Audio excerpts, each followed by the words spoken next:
Paytaxtın Nizami rayonunda yerləşən evlərin birindən oğurluq edilib.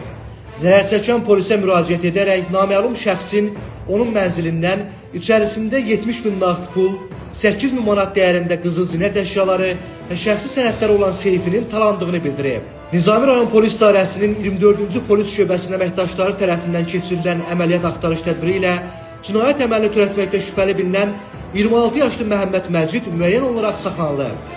Araşdırmalarla həmin şəxsin ev sahibinin mənzildə olmadığından istifadə edərək içəri daxil olduğu və seyfi oğurladığı məlum olub.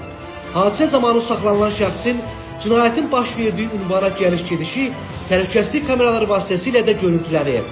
Faktla bağlı Nizami rayon polis idarəsində cinayət məcəlləsinin müvafiq maddəsi ilə cinayət işi başlanılıb. Araşdırmalar davam etdirilir.